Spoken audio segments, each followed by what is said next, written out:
Welcome to this second part dedicated to rendering settings and frame buffer.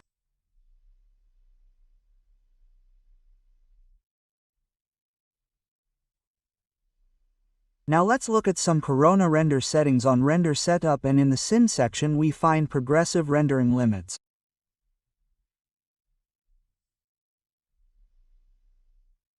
In the rendering process, interactive rendering offers a real-time preview, allowing immediate feedback and the possibility of adjusting parameters in real time. On the other hand, progressive rendering focuses on the final quality of the image, gradually calculating the details until the desired result is achieved, offering a complete and detailed view of the finished work.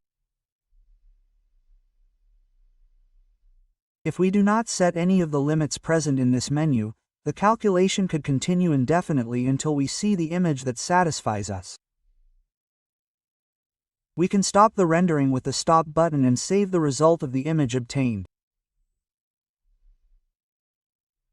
The progressive calculation can be determined by a limited number of passes, by a time limit, or by following the recommendations of the parent company.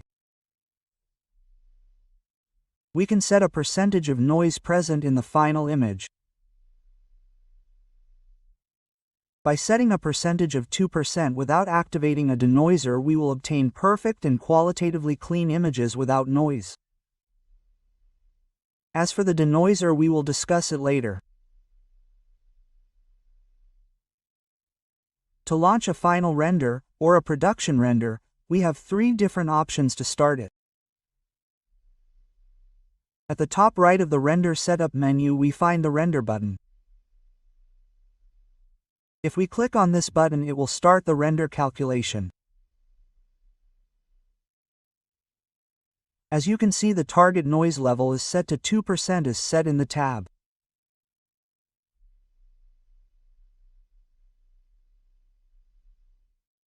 Right below we have the calculation of the final image, and until the noise reaches the set percentage, the software will continue the calculation.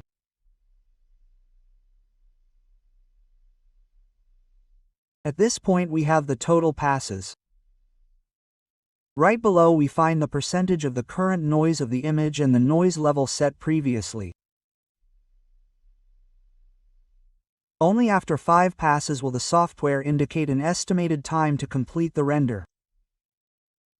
The time needed to complete the render also depends on the noise settings that we have set in the render settings.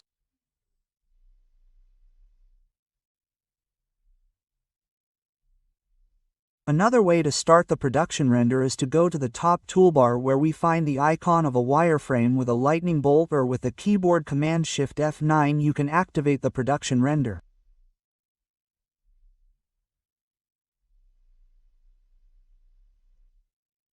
Let's wait for the calculation of the first render passes, so as to have a clearer image of what we are rendering.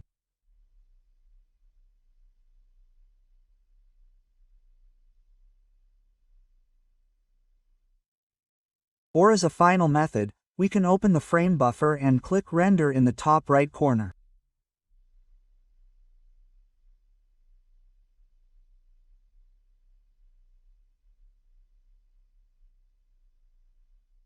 One more quick note. If we click Stop, the rendering calculation will immediately end without saving anything. If we click Cancel, we will actually cancel the rendering progress, but a file of what we have calculated up to that point will still be saved.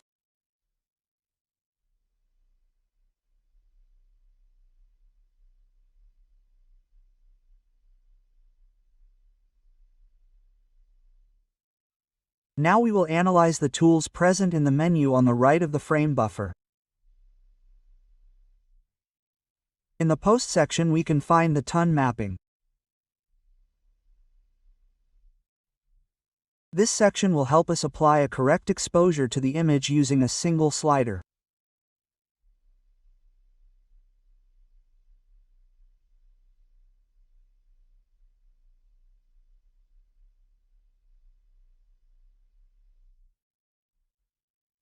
Once we have found the correct exposure, we can decide the white balance, therefore making an image colder or warmer.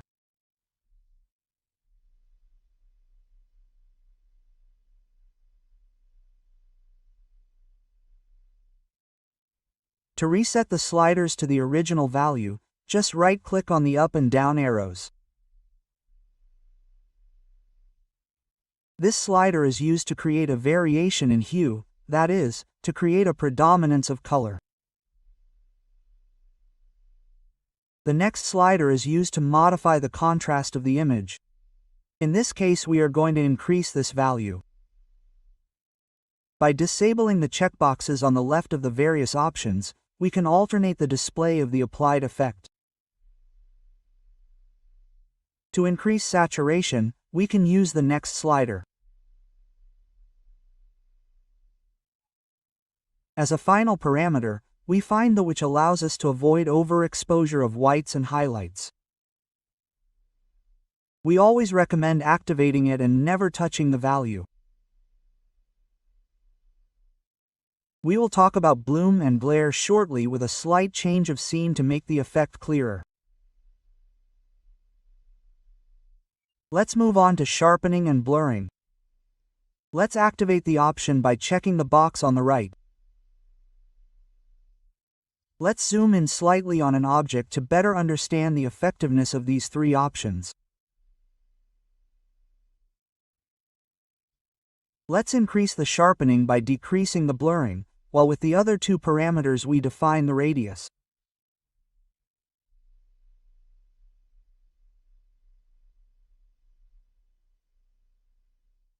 Let's see before and after applying the effect to the image.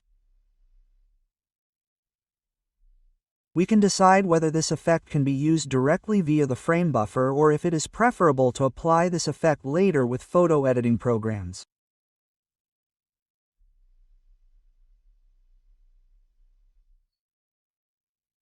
As previously mentioned, we made some small changes to the scene in order to better analyze the options for modifying bloom and glare.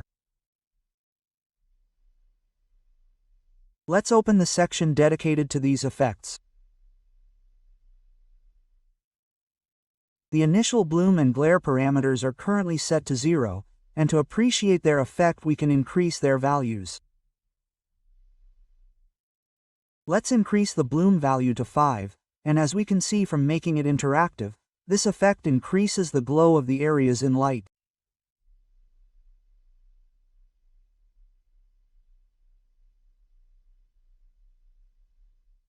Let's also try increasing the glare effect to appreciate its effect.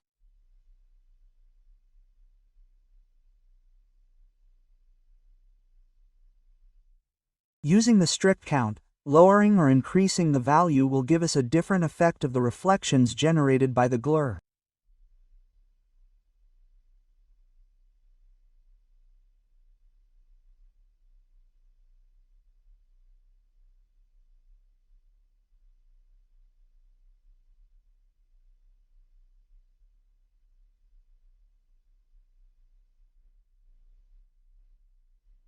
We recommend that you try and test the various parameters to achieve the desired effect.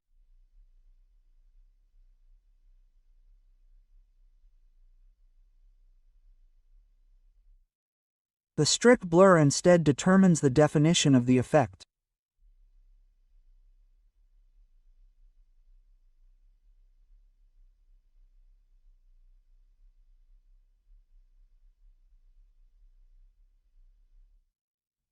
By activating the Customer option and clicking on Editor, a new menu will appear.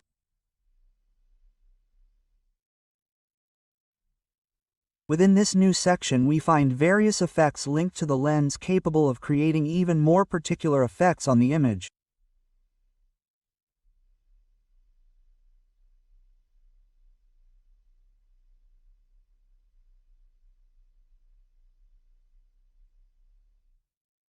Like real cameras, dirt and scratches can appear.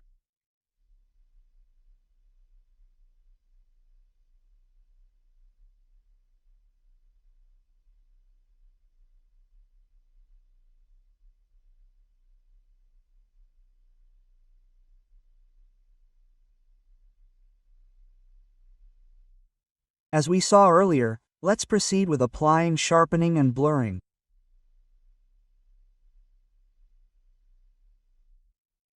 At the top we also find the history section that allows us to compare two different situations in the scene. By clicking on Store, a thumbnail of the render will appear in this section. Let's go back to Post and disable the bloom effects and do the same with the sharpening and blurring effects. Let's go back to History and click on Store again.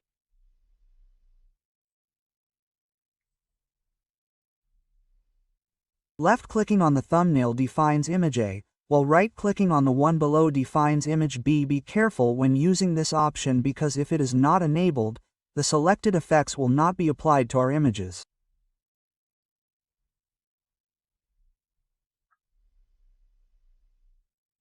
By moving the separation line between the two images, we can appreciate the difference.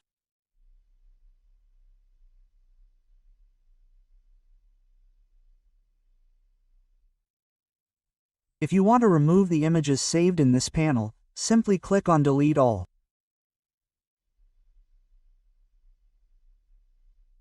In the next video, we will talk about the denoiser and the image editor.